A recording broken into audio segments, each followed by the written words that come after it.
happy end of August, friends, or should I say happy September. We're getting into the autumnal months where you can all cozy up in bed with a blanket and a cup of tea and a book. It's getting to the book fans month, or season should I say.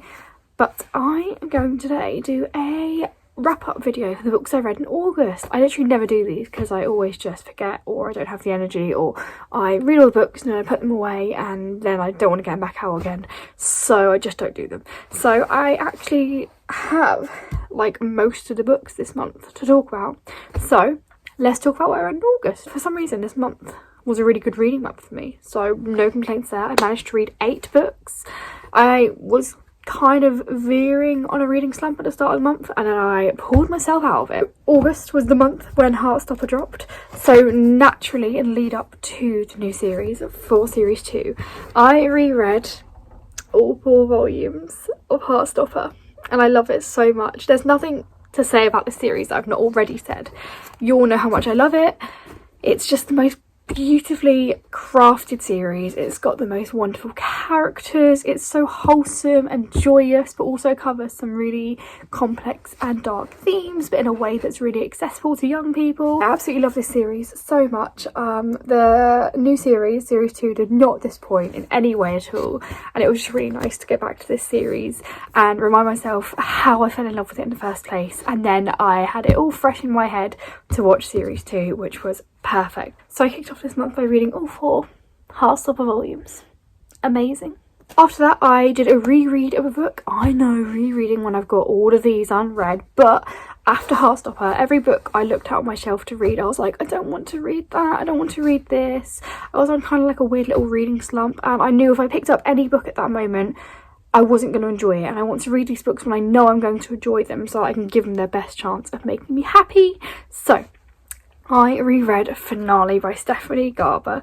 This is the final book in the Caraval series. I've read that series so many times before, but Finale was the only book in that series that I hadn't yet annotated. So I annotated my copy of Finale and I had an absolutely lovely time doing that. I love rereading books that bring me so much happiness and joy like Caraval does, and I love annotating my favourite books, as you guys all know.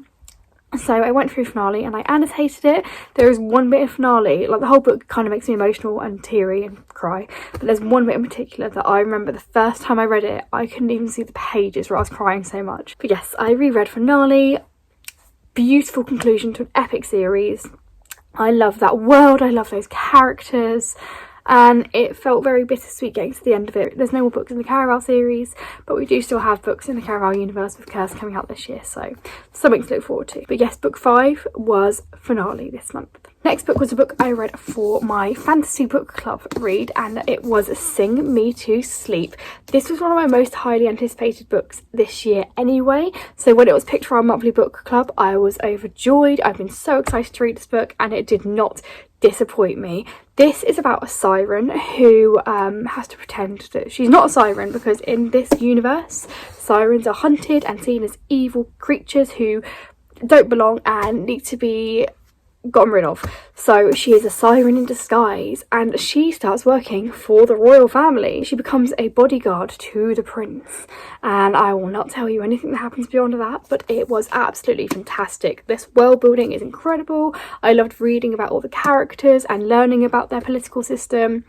I loved the relationships we learn about in this book. I loved the natural representation. I loved how this goes back to sirens being people who would lure people to their deaths with their songs. I think it's a really cool way of telling a story on a mythological creature that has been told a lot but not in this way. So this book was absolutely fantastic. I cannot wait for the sequel. Also, look at how pretty these edges are with my Fairy Loot edition. I love it. But yes, I had high expectations, it met them and surpassed them, and when a sequel comes out I am there, ready and waiting. Such a good book. After that I read the book Jade City. This was one of my 23 in 23 book picks that my friend Belle picked for me, and this book was a bit of a mixed bag for me because she said to me before going in that There's a lot of heavy world building, a lot of heavy politics, but it's really good. Just keep going, just keep persisting. And so for the first third, I was like, I have no idea what's going on. None of these terms make sense, but I'm enjoying it. Like, I don't know what's happening. Same with any fantasy book, but it is really good. And then about halfway through, everything somehow just clicked in my head, and the remaining half of the book was incredibly good. So well written, an amazing high fantasy book. I was like in awe of how well the action scenes were written and how well this universe had been crafted, because there's so much detail and so much depth in the pages of this book that everything is so intricate, and I can't even imagine how this was written, because it was a lot to remember reading it, let alone writing it. So fast paced, characters were brilliant, it made me cry a lot at the end. I am really looking forward to reading the other 2 books in the series. It was a fantastic concept that I wasn't sure how it was going to be carried out, and it was carried out brilliantly. So yeah, that book really took me by surprise, and I'm really glad Belle got me to read it this year, because I absolutely loved it. I don't really read high fantasy that much, not I'm avoiding it, I just don't really pick any up. But that was a really good high fantasy book for me to get my teeth into, and I loved every second. Next up is going to be controversial. I read Shatter Me. It was a book. The thing is with Shatter Me is that what makes me so angry is I don't hate it at all, and it wasn't a bad book, it just wasn't good either. And 15-year-old me in her dystopian era would have loved it and eaten it up and absolutely become obsessed. But me reading it now, having matured a bit more and having read books with more depth to them, was just really disappointed, because the whole book felt very two-dimensional, very face value. I don't know anything about these characters, they have no personalities. All we know is that the main girl has been in this prison for less than a year but is deeply emotionally traumatised, and every man who ever meets her magically falls in love with her at first sight. We know that there's a boy who saw her at school getting bullied and didn't say anything, but he loved her because she was so kind, and she loved him back because he was nice to her, even though they never spoke to each other at school. So there's that. The world building, the world's gone to pot. So a new government, I guess, have taken over. Don't know much about them. Don't know how they took over. Don't know what they're doing to keep the world running as it is. We don't know anything about the world building or the political system or the societal system. Like, none of that is really written or developed. We know that when she touches people she kills them, but we don't know how. So does it burn their skin? Does it stop their hearts? Does it ruin their insides so they just die? We don't know. Like, it doesn't tell us that. It's just every time she touches someone they scream and she's like, I'm gonna kill them. But okay, how? I don't know, there was just a lot in the book, but also there was nothing really substantial there. It was a very like, you believe everything that's written in this book because I wrote it and I say so. You just take everything at face value, don't think about it, just read it and enjoy it. And I'm like, yeah, but I want more. And that's what's really frustrating, I think, is because the potential for a really good story is there. It just wasn't carried out well enough to be a good story.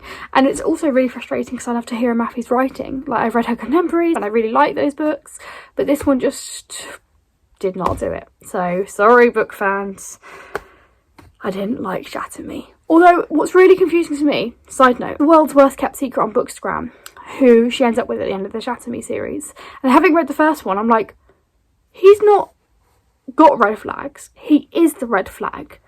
Like, no spoilers for those of you who haven't read it, but how is there possibly a redemption arc for that? How on earth can someone do that? And then you end up in love with him and being with him at the end of the series? I don't get it. Someone who's read the whole series, come and explain it to me, because it's given me the ick. Moving on. The last book I read this month was Ophelia After All. This was a book about a girl who is known to all her friends and family. Boy obsessed Ophelia. She loves boys. She loves romance. And one day she's like, oh, I think I love a girl. And it's just her figuring out who she is and coming to terms with her own identity. And it's a story about her friends as well. So like, they're all getting ready to leave school and gone to college, and so it's all about them kind of figuring themselves out and figuring out their friendships and relationships and kind of thinking about the future. And it was just a really lovely coming of age character led story, and I loved the natural representation. I loved how the characters aren't necessarily bad people, but they make choices that are slightly questionable, as teenagers do. It's just a very normal book and very normal representation of how teenagers are and what it is like figuring yourself out and growing up. And I think that we need more books like this. This book if it had been around when I was a teenager, I would have absolutely adored to have read this, and it would have made things seem a whole lot less scary.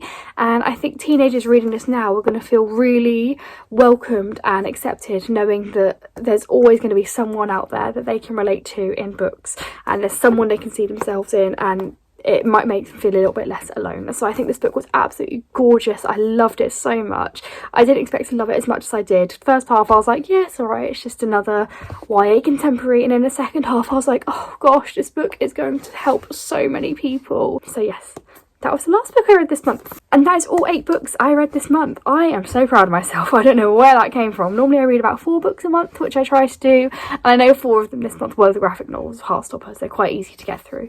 But I'm still taking it. So yes, that was all the books I read in August.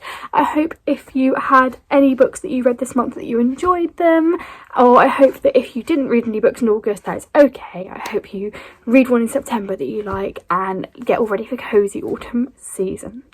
Have a lovely rest of your day. Take care of yourselves, take care of each other, and I will see you all again soon. Bye.